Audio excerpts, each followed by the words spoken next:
প্রিয় দর্শক মণ্ডলী, আপনাদের মাঝে এখন বক্তব্য নিয়ে আসছেন বাংলার কৃতি সন্তান, মেহনতি মানুষের বন্ধু ও বিশিষ্ট সমাজসেবক মোহাম্মদ গোলাম মাওলা।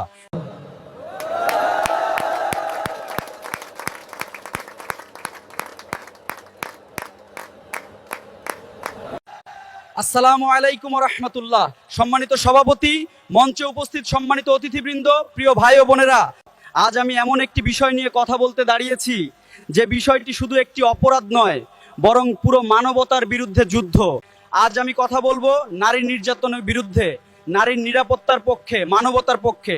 আশা করছি এই আহ্বান আপনাদের হৃদয় স্পর্শ করবে। নির্যাতন শুধু একটি মেয়ের শরীরের উপর আক্রমণ নয়, এটি একটি পরিবারের স্বপ্ন ভেঙে দেয়, একটি মায়ের বুক খালি করে দেয়, একটি বাবার মাথা লজ্জায় নিচু করে দেয়, একটি সমাজের বিবেককে প্রশ্নবিদ্ধ করে দেয়।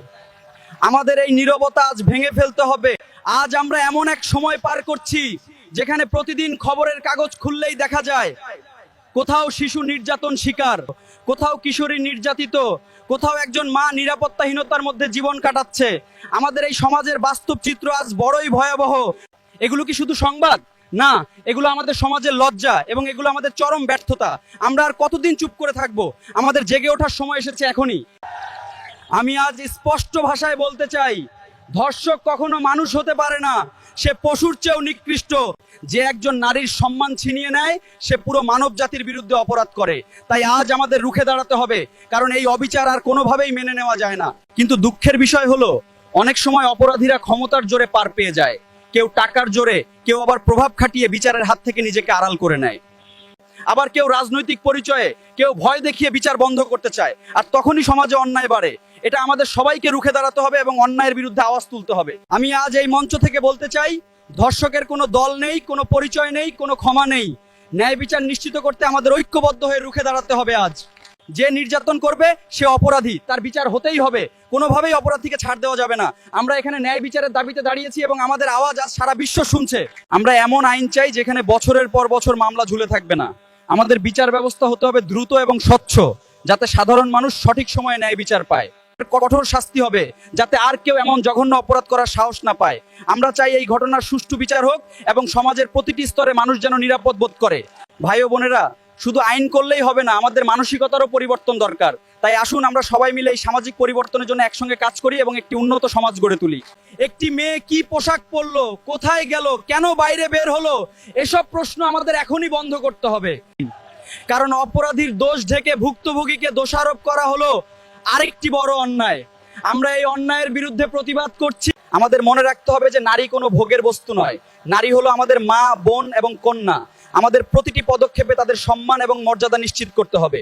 নারীকে সম্মান করতে শিখতে হবে। যে জাতি নারীদের সম্মান করতে জানে না, সেই জাতি কখনো উন্নতির শিখরে পৌঁছাতে পারে না। আমাদের এই মানসিকতা পরিবর্তন করা আজ অত্যন্ত জরুরি। আজ আমাদের তরুণ সমাজকে এগিয়ে আসতে হবে।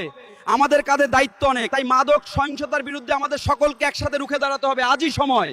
প্রতিটি পরিবারকে সন্তানদের নৈতিক শিক্ষা দিতে হবে। স্কুল কলেজে মানবিক মূল্যবোধ শেখাতে হবে।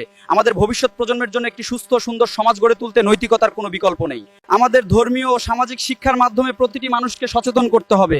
সমাজ পরিবর্তনের জন্য এই শিক্ষা অত্যন্ত জরুরি। আসুন আমরা সবাই মিলে একযোগে কাজ করে যাই। আমি প্রশাসনের কাছেও আহ্বান জানাই, নারীর নিরাপত্তা নিশ্চিত করুন।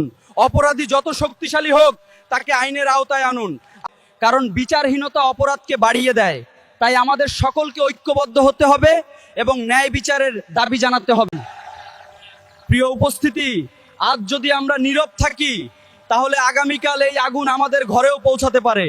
তাই এখনই সময় প্রতিবাদ করার, এখনই সময় অন্যায়ের বিরুদ্ধে রুখে দাঁড়ানোর।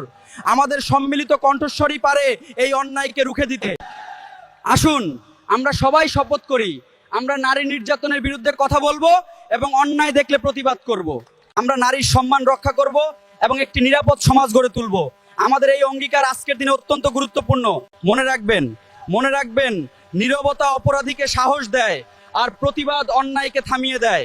আমাদের এই লড়াই সত্যের জন্য। নারী নির্যাতনকারীর বিচার চাই, নারীর নিরাপত্তা নিশ্চিত করতে হবে। মানবতার বিজয় অনিবার্য। আমরা এই অন্যায়ের বিরুদ্ধে ধন্যবাদ সকলকে। আপনাদের কাছে কৃতজ্ঞতা জানিয়ে এতক্ষণ আমার কথাগুলো শোনার জন্য। সবাই আমার জন্য দোয়া করবেন। আল্লাহ হাফেজ।